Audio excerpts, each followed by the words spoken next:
हिंदुस्तान के इतिहास को अगर हम देखें तो कहते हैं उत्तर प्रदेश के बिना जो है भारत अपने आप में मुकम्मल नहीं होता है। और एक मजेदार वाक्य ये है कि जब देश को आज़ादी मिली तो सब राज्यों से कहा गया कि अपना अपना नाम भेजिए। उत्तर प्रदेश अपना नाम भारत भेजा। तो लोगों ने कहा कि अरे पूरे देश का नाम होगा, तो बोला हम ही देश हैं, हमारे अलावे क्या है। तो इतना प्रमुख राज्य है, उसके वासिंदे हैं, तो मैं उनको कोई ज्ञान देने का दावा नहीं करता हूं। मेरे अपने कुछ अनुभव हैं नागरिक होने के नाते, और जो आज का विषय है उससे संबंधित जो मेरा विचार है मैं आपके बीच में रखूंगा। सबसे पहली बात तो हमारे जो पोडियम पे खड़े साथी हैं, पूर्व पत्रकार हैं, अभी भी पत्रकारिता करते हैं, इन्होंने कहा कि हिंदू मुस्लिम एकता की बात करनी होगी। सहमत हूं, बस शब्दों का फर्क होता है। शब्दों का फर्क ऐसे होता है कि आज असल लड़ाई भ्रम और सच का है। भ्रम और सच का, उसमें भी भ्रम जो है वो पूरी तरह से झूठ नहीं है। अगर वो पूरी तरह से झूठ हो तो बहुत आसानी से उसको मात दिया जा सकता है। वो आधा सच है, और आधा सच का जो भ्रम होता है वो बहुत खतरनाक होता है। तो रियलिटी और परसेप्शन की जो ये लड़ाई है उसमें हम बुरे तरीके से घिर चुके हैं।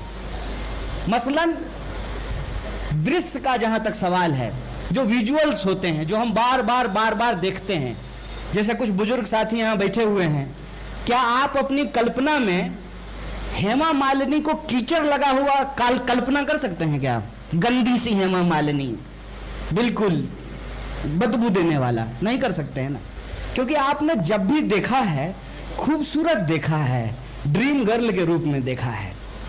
ये जो कल्पना बार बार आपके दिमाग में पैदा की जाती है वो कल्पना ही सच लगने लगता है। और जब कल्पना ही सच लगने लगे तो स्थिति बहुत भयानक हो जाती है। इतनी भयानक हो जाती है कि घर की ही स्त्रियां सुंदर नहीं लगती हैं, और कल्पना की जो स्त्री है उसमें खोए रहते हैं। ये मैं रियलिटी और परसेप्शन का जो फर्क है उसको समझने के लिए बोल रहा हूं कि जैसे आज आप देखेंगे एक बड़ा मजेदार चीज है, कोई भी व्यक्ति कांग्रेस पे मजाक कर सकता है, कोई भी, और देश की हर समस्या के लिए कोई भी मुंह उठा करके कह देगा कि कांग्रेस ही जिम्मेवार है। एक हमारे सीनियर नेता ने कहा कि कांग्रेस, देश जोरो से पहले कांग्रेस जोरो। तो मैं कहता हूं कि जैसी हालत देश की वैसी हालत कांग्रेस की। इस बात को समझना बहुत जरूरी है, क्योंकि यह भी विजुअल का खेल है। बार बार आपके दिमाग में अगर यह बात डाली गई है कि हेमा मालिनी खूबसूरत है और अमरीश पुरी विलेन है, तो अमरीश पुरी भी खूबसूरत हो सकता है, इस बात को आप मानेंगे ही नहीं, आप स्वीकार ही नहीं करेंगे। मैं किसी भी जलसे में जाता हूं और मुझे आलोचना से कोई दिक्कत नहीं है। किसी भी नेता का, किसी भी राजनीतिक दल का, किसी भी सरकार का भरपूर आलोचना होनी चाहिए, तभी जमहूरियत जिंदा है। तो आप कांग्रेस की आलोचना कीजिए, कोई दिक्कत नहीं है, बिल्कुल कीजिए, सहर्ष उसको स्वीकार करेंगे। लेकिन आपकी आलोचना भी कल्पना पे आधारित है, हेमा मालिनी की तरह ड्रीम गर्ल।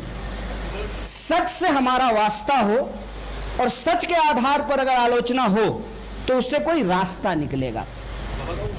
अब जैसे अक्सर मैं लोगों से सुनता हूं कि कह देते हैं कि कांग्रेस पार्टी भी सॉफ्ट हिंदुत्व करती है, तो क्रीम बेच रहे हैं, हार्ड क्रीम पांव में लगाने वाला भाजपा और सॉफ्ट क्रीम कांग्रेस मुंह में लगाने वाला। राजनीतिक विचारधारा एक विचारधारा होती है। बिल्कुल साहब ने वो अभी कानपुर वाले साहब ने दिखाया कि तेजाब की एक बूंद डालिए कि एक बाल्टी डाल दीजिए, दूध फट जाएगा। कम्युनलिज्म, सांप्रदायिकता एक राजनीतिक विचारधारा है। या तो हम सांप्रदायिक हैं या हम सांप्रदायिक नहीं हैं। अगर हम सांप्रदायिक हैं तो फिर इस तरह का कोई भ्रम हमारे दिमाग में नहीं होना चाहिए। इसका मतलब यह है कि इस देश में पक्ष और विपक्ष दोनों सांप्रदायिक हो चुके हैं, और जो धर्मनिरपेक्ष लोग हैं 8 लाख लोग जो है वो पासपोर्ट छोड़ चुके हैं भारत का, विदेश जाके बस चुके हैं। बिना किसी देरी के गोष्ठी में समय बर्बाद मत कीजिए, पासपोर्ट बनवाइए, वीजा लीजिए और जल्दी से बाहर जाइए। बिल्कुल स्पष्ट और सीधी बात। अगर हम सांप्रदायिक नहीं हैं, अगर हम सांप्रदायिक नहीं हैं तो भरोसा कीजिए, और भरोसा कीजिए।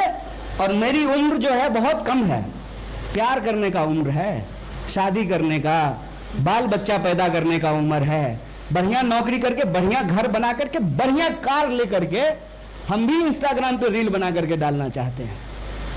इस उम्र में अगर हम कुछ कर रहे हैं तो भरोसा कीजिए, हम आपको नाउम्मीद करने के लिए यहां नहीं आए हैं। आज हमारी यह बात लिख करके रख लीजिए, अगर हम इनको नहीं हराए, अगर हम इनको गद्दी से नहीं उतारे तो आप हमारा नाम बदल दीजिएगा, कन्हैया से कंस कर दीजिएगा। और ये बात मैं अति उत्साह में नहीं बोल रहा हूं। मैं चुनाव लड़ा हूं और हमको जो हराया है उसको हमसे 4 लाख ज्यादा वोट आया है। फिर भी लोगों ने मुझे पूछा कि ईवीएम हैक हो गया क्या? हम बोले नहीं, दिमाग हैक हो गया है। अच्छी बात है, दिमाग अगर हैक हुआ है, मान लीजिए आपके सॉफ्टवेयर में कोई वायरस चला गया है तो उसको क्लीन भी किया जाता है। पता होना चाहिए कि वायरस कौन सा है। वायरस कौन सा है अगर यह पता चल जाए तो उसको बहुत आसानी से क्लीन किया जा सकता है। हमारे एक मित्र वाजपेयी जी ने कहा कि यह मसला पूर्णतः राजनीतिक है। सहमत हूं इस बात से। सांप्रदायिकता का सवाल एक राजनीतिक सवाल है। दिक्कत इसमें एक चीज की है जिसको मैं यहां जोड़ रहा हूं कि यह राजनीति के प्रतीकों से नहीं आता है, यह धर्म और संस्कृति के प्रतीकों से आता है। मसलन मैं मिथिला का रहने वाला हूं, मेरा नाम कन्हैया है, मेरी मां का नाम मीना है, मेरे पिताजी का नाम जयशंकर है और मेरे दादा का नाम मंगल है। बताइए, है ना सारे हिंदू धर्म के प्रतीक। और मैं जिस प्रदेश से आता हूं, जिस इलाके से आता हूं, कहते हैं कि वो माता जानकी की जन्मभूमि है। और माता जानकी की जन्मभूमि होने के चलते बारात भले पड़ोस के गांव से आ रहा हो, लेकिन बारातियों के स्वागत में जो गाना गाया जाता है उसमें वह हर बारात जो है अवध से आती है, अवध नगरिया से अइले बरियतिया। और कभी भी भगवान प्रभु श्री राम का नाम माता जानकी के नाम के बिना नहीं लिया जाता है। हमारे यहां सियापति रामचंद्र की जय बोलते हैं।